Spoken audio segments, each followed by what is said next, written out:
இன்றைக்கி அந்த ஸ்பிரிச்சுவல் சேனலில் நான் வந்து பேசுகிறேன் அப்படின்னா, ஆன்மீகம் ஒரு மனிதர்களுக்கு எதற்கு தேவை அப்படிங்கிற பார்வையில் என்னுடைய கருத்துக்கள் இந்த இடத்துல பதிவு பண்ணலாம் அப்படிங்கிறது என்னுடைய நோக்கம்.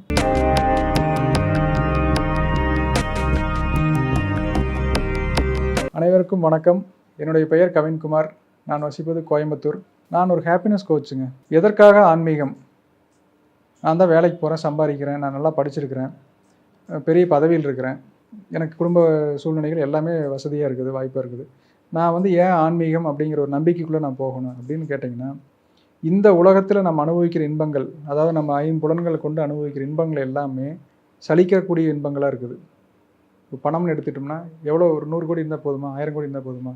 எல்லாமே வந்து எவ்வளோ தான் இருந்தாலும் நமக்கு வந்து அது சலிக்குது. இன்னும் மேலே அடுத்தது என்னன்னு நம்மளுடைய உள்ளத்தில் ஒரு தேடுதல் வருது. அந்த தேடுதலுக்கான விடை வந்து ஆன்மீகத்தில் தான் கிடைக்குதுங்க. ஏன்னா நம்ம உள்ளம் வந்து பேரின்பத்தை தேடுது. ஆனால் நம்ம புலன்கள், நம்ம கை கால் கண்ணு மூக்கு இதெல்லாம் வந்து புலன்கள், இது மூலமாக கொண்டு அனுபவிக்கிற இன்பங்கள் வந்து சலிக்குது. உதாரணத்துக்கு ஒரு உணவுன்னு எடுத்துங்களேன். நான் இங்கேருந்து இப்போ சென்னையிலேருந்து மதுரை தேடி போய் மதுரையில் ஒரு கடையில் புரோட்டா சாப்பிட்டா எனக்கு வந்து ரொம்ப பிடிக்குது அப்படின்னா, சரி எத்தனை நாளைக்கு தான் அதையும் செய்ய முடியும்? அதுவும் அனுபவிச்சா சலிக்குது. இல்லை வந்து பைக் எடுத்துகிட்டு ஊரெல்லாம் சுற்றலான்னு பார்க்குறேன், சுற்றி பார்ப்போம், அதுவும் சலிக்குமே. அப்போது நம்ம என்னெல்லாம் இன்பம்னு நினச்சி சுற்றி சுற்றி தேடி தேடி அலைகிறோமோ அது எல்லாமே நமக்கு சலிப்பு கொடுக்குது. அடுத்ததுன்னு தேடுது. அப்போ அடுத்ததும் தேடி ஆழமாக பார்க்கும் பொழுதுங்க அதுக்கான விடை வந்து ஆன்மீகத்தில் இருக்குது. இதற்காக ஆன்மீகம் நமக்கு கட்டாயமாக தேவைப்படுது. எல்லா மனிதர்களுக்கும் இது கட்டாயமாக தேவைப்படுது. சில விஷயங்கள் யோசிச்சு பாருங்களேன். ஒரு குழந்தை வந்து பிறந்த உடனே அது வந்து தன்னுடைய அம்மா கிட்ட போகும்போது அது பால் குடிக்க ஆரம்பிக்குது. அதுக்கு யார் சொல்லி கொடுத்தாங்க? அதுக்கு எப்படி வந்து அது தெரிஞ்சுது? அந்த மாதிரி நமக்குள்ளே ப்ரோக்ராம்டாக சில விஷயங்கள் இருக்குது. என்னென்னு பார்த்தீங்கன்னா, நான் வந்து மரணிக்கக்கூடாதுன்னு நினைக்கிற உணர்வாக இருக்கட்டும், நான் வந்து மகிழ்ச்சியாக இருக்கணுங்கிற ஆசைப்படுற உணர்வாக இருக்கட்டும், அப்புறம் வந்து எனக்கு எதிர்காலத்தை பற்றின சிந்தனைகளாக இருக்கட்டும், இந்த 3 விஷயங்கள் நீங்கள் கவனித்து பாருங்கள். மனிதர்களுக்கு தான் அந்த அதிகமான இந்த விஷயங்கள் இருக்குது. மகிழ்ச்சியாக இருக்கணுங்கிறது வந்து இப்போ மற்ற பறவைகளுக்கோ விலங்குகளுக்கோ வந்து அது உணவு கிடைச்சா போதும், அதோட திருப்தி அடைஞ்சிருது. இதே வந்து ஒரு மாடு, நீங்கள் ஒரு தோட்டத்தில் கட்டிக்கிற மாடு நீங்கள் கட்டியே போட்டு வச்சு தினமும் வைக்கப்புலே போடுங்க, தினமும் சாப்பிட்டுட்டே அது பாட்டுக்கு இருக்கும். இதே வந்து நமக்கு ஒரு வீட்டில் உட்கார வச்சு ரூமில் அடைச்சி வச்சு தினமும் சாம்பார் சாதமாக கொடுத்துட்ருக்காங்கன்னு வச்சுங்களேன், எத்தனை நாளைக்கு நம்மளால் சாப்பிட முடியும்? நமக்கு அது பத்தாது. நமக்கு வந்து இன்பம் தேடுற உணர்வு நமக்குள்ளே இருக்குது.